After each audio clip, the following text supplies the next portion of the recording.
Between 2015 and 2020, investigators found nearly 200 fraud cases involving NEMT providers across 25 states. When audits happen, they're thorough. When they find problems, the consequences are severe. When they find problems in your files, they go after your money, your contracts, your ability to operate. Your operation is on that radar, whether you like it or not. Welcome to NEMT, the place where NEMT entrepreneurs come to build empires. Hey NEMT Nation, we're diving deep into the Medicaid audit process today, breaking down what triggers them, what auditors hunt for in your files, and the exact survival strategies that separate operators who walk away clean from those who lose everything they've built. You'll learn the complete audit timeline from notification to resolution, the 5 documentation categories auditors examine first, the mistakes that trigger 6-figure clawbacks, and how to build an audit-proof operation before that notice ever arrives.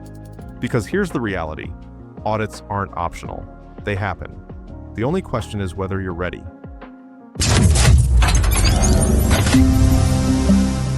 Number 1, what is a Medicaid audit and why they happen? A Medicaid audit is when the state reviews your records to make sure every trip you billed actually happened, was medically necessary, properly documented, and followed all the rules. Now, audits are routine checks, but they're also how the state catches fraud and waste. They're protecting the Medicaid program, and that means they're serious about it. That being said, there are 3 types of entities that can audit you. First, state Medicaid agencies check compliance with state-specific requirements. Second, the U.S. Government Accountability Office is reviewing NEMT services across multiple states. And third, Medicaid fraud control units are investigating suspected fraud. The audit process kicks off with a written notification. They'll tell you what they're reviewing, how many trips they're sampling, and what methods they're using. But what triggers an audit in the first place? A lot of things. Data analysis flags unusual patterns, high claim volumes, frequent billing errors, complaints from patients or brokers, even random selection. You're being watched. And when that audit notice arrives, it's too late to fix anything. Number 2, the 5 things auditors check first. Auditors look at the same things every time. So understanding what they're searching for is half the battle. First up is trip documentation. Every billed claim must be backed by solid records. That means specific details for every single trip. Patient's Medicaid ID, contact information, pickup and drop-off locations, trip dates and times, trip duration, driver details, the vehicle used, and the medical purpose of the trip. Missing any of these, the claim gets flagged. Miss it consistently, they assume fraud. The second thing they check is prior authorization. Trips must be pre-authorized by Medicaid agencies or managed care organizations before services are delivered. No authorization, no payment. Running trips and getting authorization later doesn't count. Third is medical coding accuracy. Auditors verify that billing codes align with documented diagnoses and procedures. They're checking ICD-10 and CPT codes, incorrect or incomplete coding, delayed or denied claims. The fourth thing on their list is driver and vehicle compliance, DOT standards, state-specific requirements, routine vehicle inspections, driver background checks, valid commercial driver's licenses and certifications. If your drivers don't have the right licenses or training, you're in trouble. The fifth and final is HIPAA compliance. Auditors check for encryption, restricted access, and HIPAA-compliant software. They want detailed logs of transportation services and proof of patient consent for data sharing. If your drivers are using non-compliant apps or texting patient information, you're violating federal law. And auditors find this fast.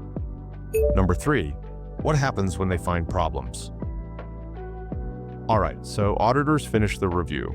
They found issues. Now what? You'll get a report showing everything that didn't meet requirements. Then comes the scary part, the payback demand. To understand this part, you need to know that auditors don't check every single trip. They sample. Usually 2% of trips or 200 trips, whichever is less.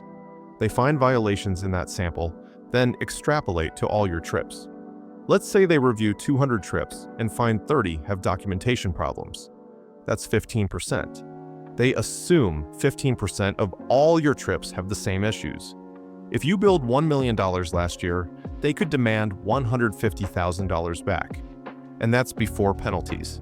To put it in perspective, New York was ordered to refund $84 million for payments that didn't meet federal and state requirements, and review another $112 million in potentially non-compliant payments.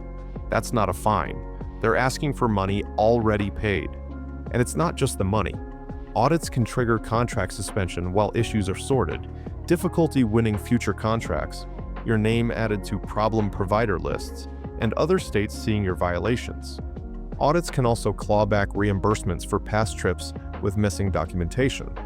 In some cases, providers get suspended from Medicaid programs, which can cut off their main revenue source entirely. Number 4, how to prepare before an audit happens. The best time to prepare for an audit is before you get the notice. We will show you how. Start with internal audits. Run internal audits quarterly. They catch compliance issues early, long before they turn into costly problems during official reviews. Pick 200 random trips per quarter. Review them like an auditor would. Check for complete trip documentation, valid prior authorization for each trip, correct billing codes, GPS records matching trip logs, and current driver certifications. Next, organize your records properly. The Social Security Act requires all Medicaid providers to keep records and furnish them to the state upon request. Not kind of organized. Not, we'll find it eventually. Immediately accessible. Digital systems work best for that. Tag every trip with patient ID, authorization number, date, vehicle, and driver.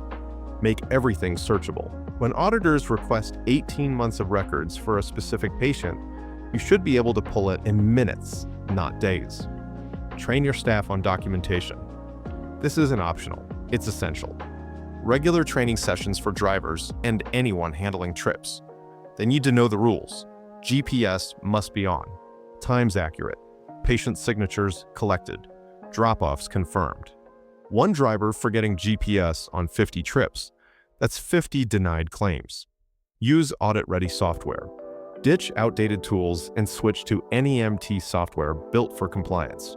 It ensures every trip is documented, eligible, and billable, with automated Medicaid submissions.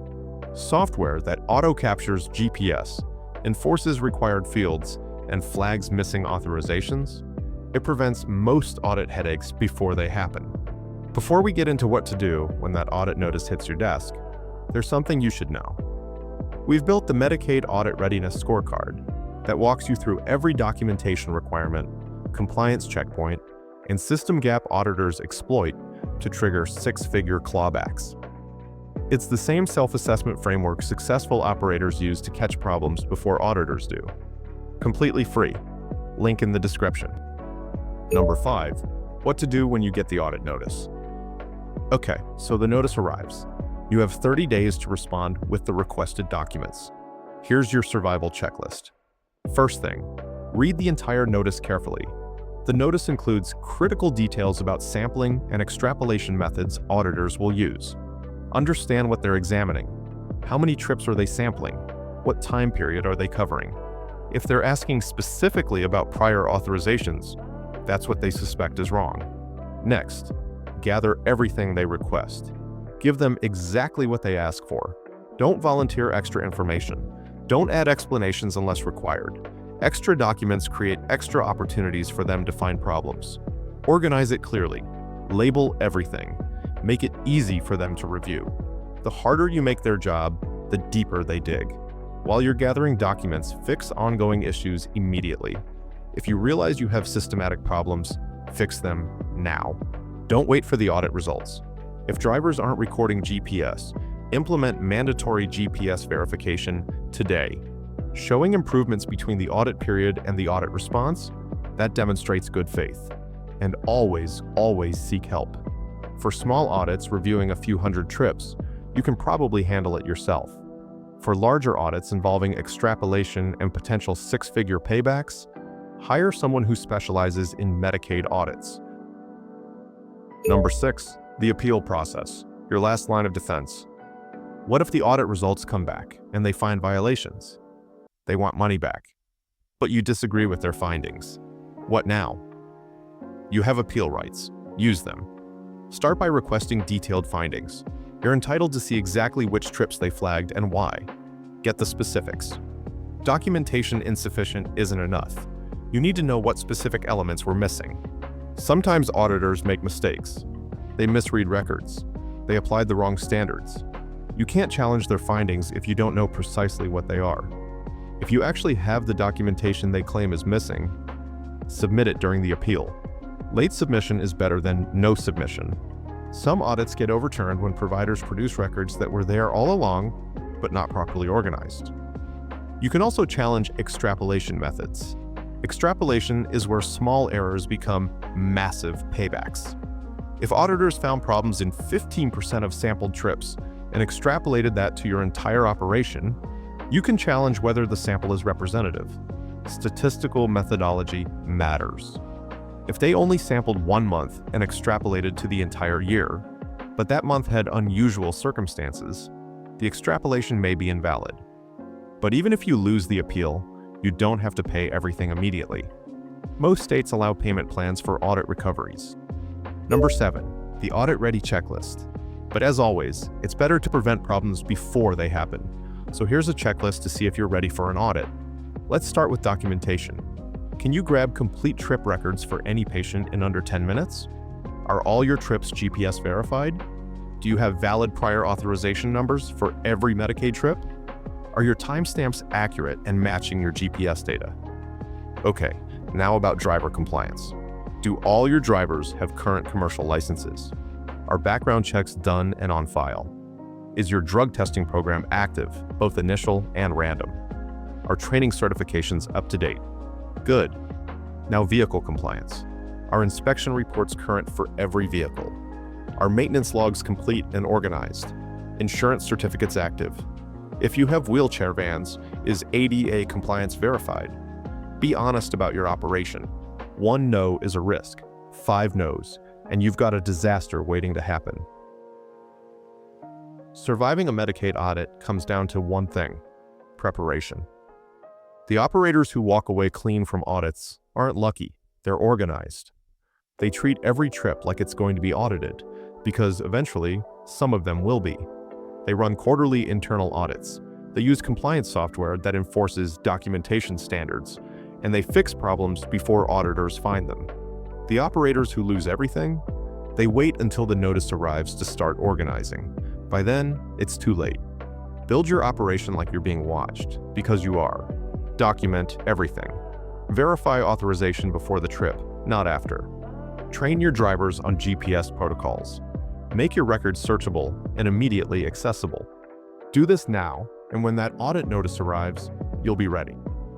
Before that audit notice shows up, get the Medicaid Audit Readiness Scorecard.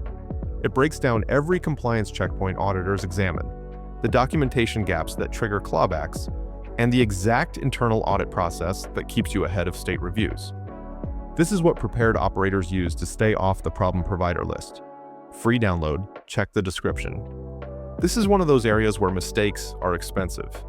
The checklist exists so you don't make them. Link below. This is Nemeton.